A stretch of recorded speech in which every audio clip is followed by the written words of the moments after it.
అమృత్సర్లో ఉన్నటువంటి స్వర్ణ దేవాలయం.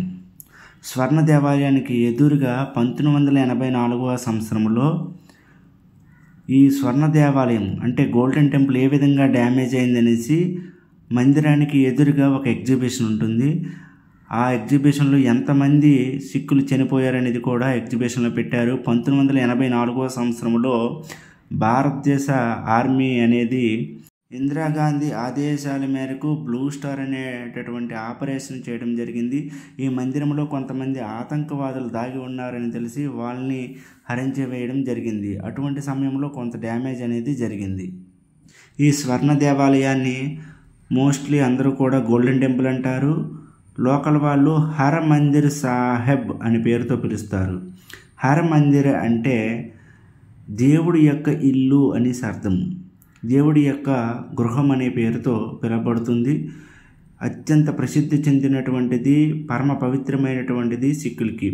ఈ చుట్టువైపులా ఉన్నటువంటి నీరు అమృత సరోవరం అని పేరుతో పిలుస్తారు.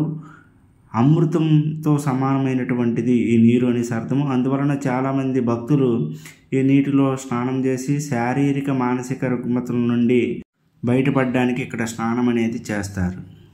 ఈ పవిత్రమైనటువంటి స్వర్ణ దేవాలయం సిక్కులకి అత్యంత పరమ పూజ్యమైనటువంటిది. అటువంటి ఈ దేవాలయం అనేక సార్లు అటాక్కి గురైంది.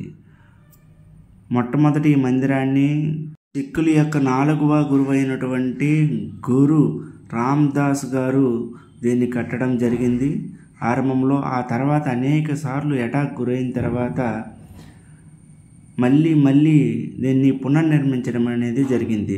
1830వ సంవత్సరంలో మహారాజా రంజిత్ సింగ్ అనేటటువంటి సిక్కు రాజు ఈ మందిరానికి మొట్టమొదట బంగారాన్ని ఉపయోగించి లేపనం చేయడం జరిగింది. అప్పటి నుంచి ఈ మందిరాన్ని స్వర్ణ దేవాలయం అనే పేరుతో పిలుస్తున్నారు.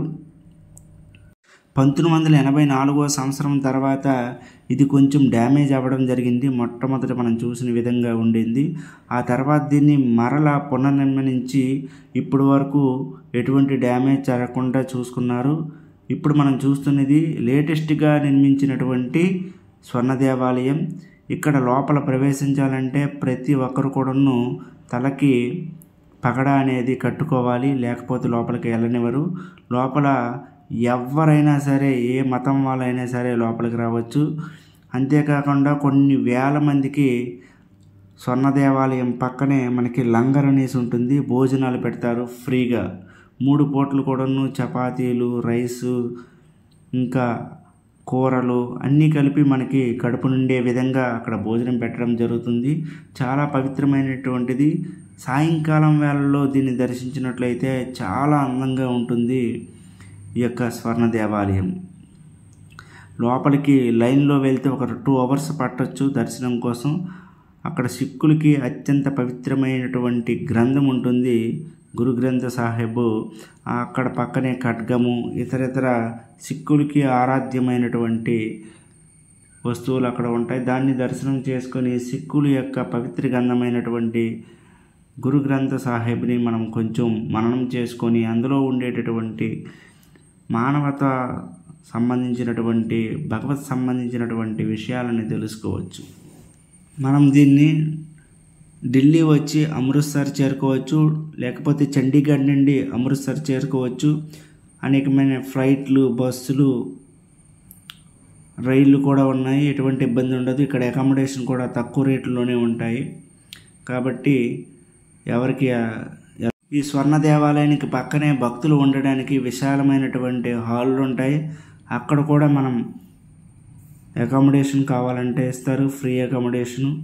ఇంకా లగ్జరీ కావాలంటే బయట హోటల్స్ ఉంటాయి, అక్కడ మనం ఉండి ఈ దివ్యమైనటువంటి అద్భుతమైనటువంటి స్వర్ణ దేవాలయాన్ని వీక్షించుకోవచ్చు.